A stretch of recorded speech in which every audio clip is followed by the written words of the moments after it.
বলে সাথে কি আমার মেয়ের মধ্যে মানুষ জগৎ জননীর রূপ দেখে গো।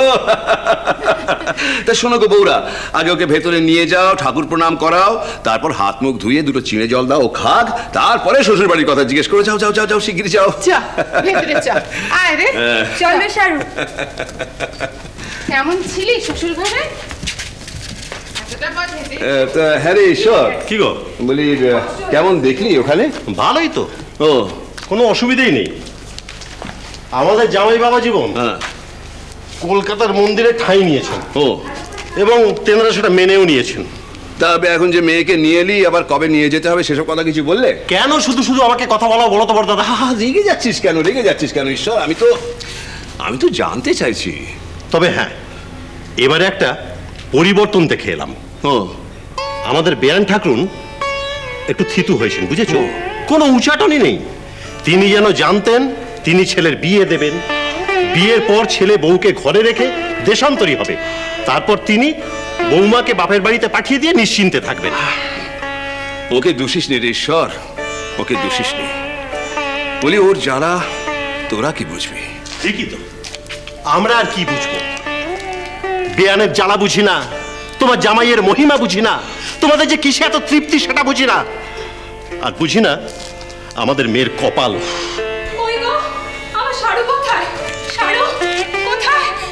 দাদা, তুমি যে বলেছিলে শাড়ুকে নিয়ে আসবে, নিয়ে আসলে না তো?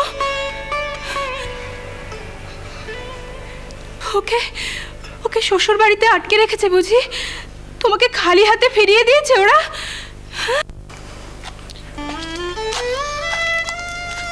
শুধু শুধু এই একজনকেই বুঝতে পারি বড়দাদা, একটা হারিয়ে যাওয়া স্মৃতিকে আঁকড়ে রেখে আকাশ কুসুম এঁকে চলেছে নিজের এই পোড়া বুকে।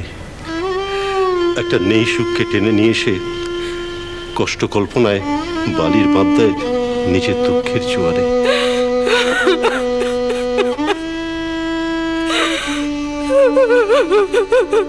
কেন গো হেমবন, মানুষ হয়ে মানুষের সুখ তৃপ্তি দুঃখ কষ্ট এগুলোকে আঁকড়ে রইলে?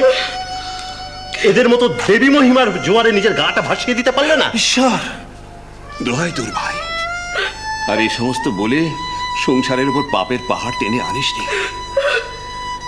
ভগবানের লীলা জেনেই আমি মেয়েকে ঘরে এনেছি, তাকে পেলেছি, তার বিয়ে দিয়েছি।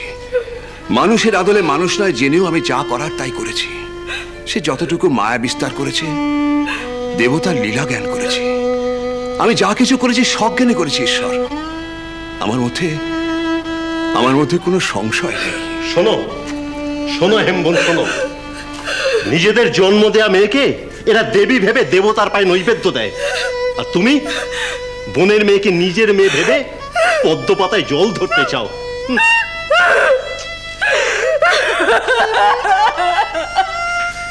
হেম, হেম, কেঁদো না হেম।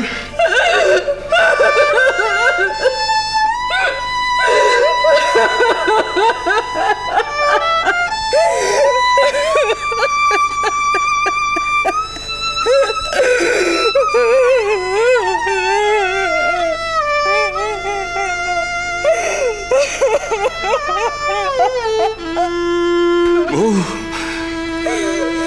এ বড় কঠিন পরীক্ষা বউ, এ বড় কঠিন পরীক্ষা।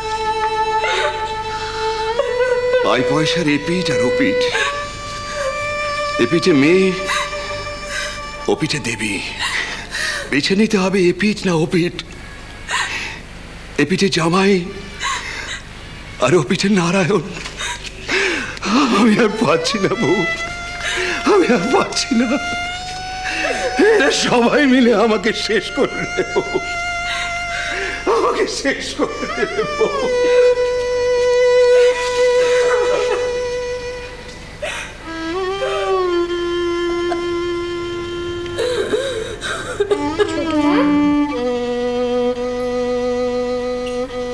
শাড়ু, এই তো আমি। শাড়ু, তুই এসেছিস? হায় মা,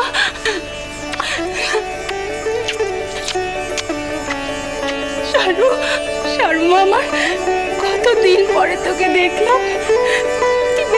এসেছিস চলে এসেছিস, আর কখনো ওদের ঘরে ফিরে যাবি না। সারু, ওরা তোকে সবাই ভালোবাসে, আমার থেকেও বেশি। এমন কথা বলো না, আমাকে নিয়ে অমন ভাগাভাগি করতে নেই। কেন রে? আমি কি কারোর একার? আমি তো সবার। ও দিদি, শুনছো? আমি যাই। এই সারু, তুই কোথায় যাচ্ছিস? যাই, একটু পাড়ে ঘুরে আসি। ভানুবসী আর অঘরমণি, আমার শরীরা দেখি কোথায় খেলছে। এখন যাসনি মা? না হলে ওরা রাগ করবে, দুঃখ পাবে, তখন। আচ্ছা যা, কিন্তু তাড়াতাড়ি চলে আসিস। আরে হ্যাঁ, আমি এই গেলুম আর এই এলুম।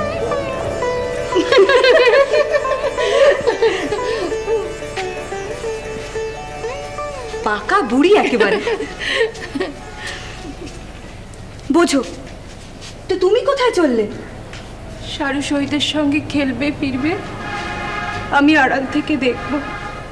দোষ নিও না গো, তোমাদের মেয়ে তোমাদেরই থাকবে। আমি শুধু ভেবেই সুখ পাই গো। তুমি এমন করো কেন বোন? আমার হতেই হবে, এর বেশি আমি আর কিছু চাই না গো।